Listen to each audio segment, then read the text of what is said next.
வாழ்க்கையில் இன்பம் வரும்போது ஏன் வருது அப்படிங்கிற அந்த கேள்வியை இறைவனிடம் நாம் யாருமே கேட்பதில்லை.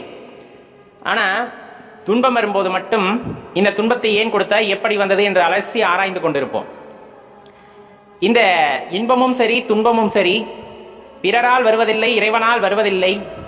எல்லாம் நம்மால் அப்படிங்கிற அந்த விஷயம், அதாவது அப்படின்னு நம்ம என்ன சொல்றோம்னா, என்னால் இந்த ஜென்மத்தில் நான் அனுபவிக்கின்ற எல்லா இன்பங்களுக்கும் துன்பங்களுக்கும் காரணம் நானே தவிர பிறர் அல்ல. பிறர் ஒரு வேலையை செய்கிறார்கள் அப்படிங்கும் போது அதற்கான பலனை அவர்கள் தான் அனுபவிக்க முடியும். ஒரு வேலை செய்கிறாங்க, கடினமான வேலை செய்கிறாங்கன்னா அதுக்கான ஊதியம் யாருக்கு கொடுக்கணும்? அந்த வேலை செய்கிறவங்களுக்கு தான் கொடுக்க முடியும். அதை விட்டுட்டு அந்த வேலையை வேடிக்கை பார்த்த உங்களுக்கு கொடுக்க முடியுமா? கொடுக்க முடியாது. அதே போலத்தான் நமக்கு வருகின்ற நன்மையாகட்டும் தீமையாகட்டும் எல்லாம் நம்மால் விளைந்தவையே அப்படிங்கிற அந்த தெளிவு அப்படிங்கிறது இந்த பிறவில நமக்கு கட்டாயமா தேவைப்படக்கூடிய ஒண்ணு. ஏன்னா இன்பம் வரும்போது எல்லாத்தையுமே மறந்துடுறோம். எது கடவுளை முதற்கொண்டு மறந்துடுறோம். எல்லாத்துக்கும் காரணம் நான் தான். நான் செய்த புண்ணியத்தின் காரணமாக தான் எனக்கு இவ்வளவு நல்லது நடக்குது.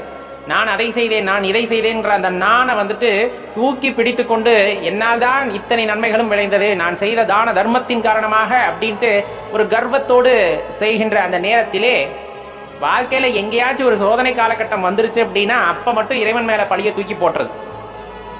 எவ்வளவோ சாமி கும்பிட்றேன், எவ்வளவோ அவரை நம்பி இருக்கேன், எனக்கு பாரு இவ்வளவு கஷ்டத்தை கொடுக்கிறார் அப்படின்ட்டு. அப்ப தெளிவா தெரிந்து கொள்ள வேண்டிய விஷயம், இன்பம் ஏன் வந்தது அப்படின்னா அதற்கு காரணம் நான் ஆகின்றேன். துன்பம் ஏன் வந்ததுன்னா இதுக்கு காரணம் இறைவன் ஆகின்றார். அப்படிங்கும் போது இந்த இடத்துல இந்த அறியாமை அப்படிங்கிறது ரொம்ப பெரிதா வாழ்க்கையில விளையாட ஆரம்பிக்கின்றது.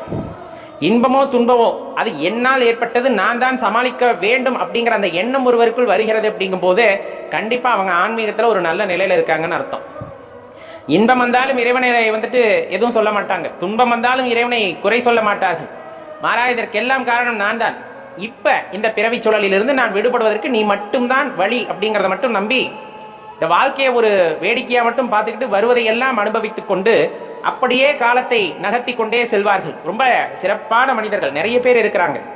துன்பம் வந்தா சிரிங்கன்லாம் சொல்றது இல்ல, துன்பம் வந்தால் அதை ஏற்றுக்கொள்ளக்கூடிய பக்குவத்திற்கு வாருங்கள் அப்படின்னு தான் சொல்றது. ஏன்னா ஏதோ ஒரு ஜென்மத்தில அல்லது இந்த ஜென்மத்தில நம்ம தெரிந்தோ தெரியாமலோ செய்த கர்மாவின் பலனைத்தான் நாம் இந்த இடத்துல துன்பமா அனுபவிக்கின்றோம்.